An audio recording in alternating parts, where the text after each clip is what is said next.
आपके मुसलमानों के घर में सीसीटीवी का कैमरा लगाएंगे? कौन नमाज पढ़ रहा है, कौन नमाज नहीं पढ़ रहा है, कौन मुसलमान है, कौन मुसलमान नहीं है? आप मुसलमानों का भला कर रहे हैं, आप मुसलमानों का भला कर रहे हैं। बैठ जाओ, राम मंदिर का पैसा खाते हो। अरे राम मंदिर में घोटाला करते बैठो। अरे राम मंदिर का चंदा खाते हो। अरे चंदा चोरो बैठो, चंदा चोरो बैठो, चंदा चोरो बैठो, बैठो चंदा चोरो, चंदा चोरो बैठ जाओ।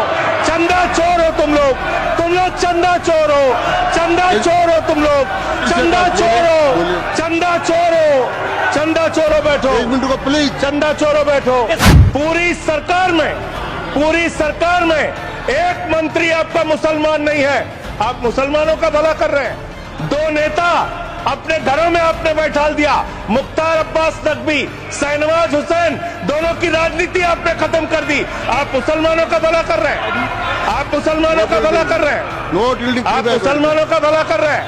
अरे सुनना सीखो पहले। आज वक्फ की संपत्तियां कब्जा करके आप अपने दोस्तों को देंगे, कल गुरुद्वारे की संपत्तियां कब्जा करके आप अपने दोस्तों को देंगे, फिर चर्चों की संपत्तियां कब्जा करके आप अपने दोस्तों को देंगे, फिर बौद्धों की संपत्तियां कब्जा करके आप अपने दोस्तों को देंगे, फिर जैनों की संपत्तियां कब्जा करके आप अपने दोस्तों को देंगे, फिर मंदिरों की जमीनें कब्जा करके आप अपने दोस्तों को देंगे। आप तो वो लोग हैं जिन्होंने प्रभु श्री राम के मंदिर में भी घोटाला किया। मान्यवर, प्रभु श्री राम के मंदिर के जमीन में घोटाला किया। मैं कागज दूंगा सर, मैं कागज दूंगा। कर दिया मैंने। ये लोग राम मंदिर में घोटाला करने वाले लोग हैं, राम मंदिर की जमीन का चंदा खाने वाले लोग हैं सर। ये लोग आप फसाद कराने वाले हिंदू हैं, हम सौहार्द फैलाने वाले हिंदू हैं। ये बुनियादी फर्क है, ये बुनियादी फर्क है। आप देश भर में फसाद, नफरत, लड़ाई झगड़ा कराने का काम करते हैं। करोड़ों मुसलमानों की चिंता है आपको।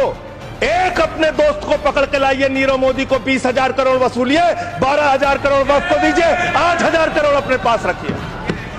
8,000 करोड़ का आपको मुनाफा होगा, 12,000 करोड़ वक्फ को दे दीजिए, करोड़ों मुसलमानों का भला हो जाएगा। काम आपने देश के अंदर बहुत अच्छा शुरू कर दिया। आप एक काम करते हैं, देखो मुसलमानों को ठीक कर रहा हूं, दूसरी तरफ महंगाई बढ़ रही है, नुकसान हिंदुओं का।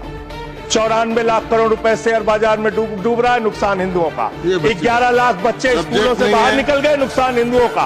तो मुसलमानों का को ठीक करने के नाम पर आप नुकसान देश के करोड़ों हिंदुओं का भी कर रहे हैं। इसलिए ये सब बातें करके देश में आप नफरत फैला के ये सब झगड़े फसाद के काम मत कीजिए। और अंत में आपसे एक ही बात कहना चाहता हूं, अभी भी वो मौका है, इस बिल को जो गैर संवैधानिक है, जो बाबा साहब के संविधान के खिलाफ है, इसको वापस लीजिए।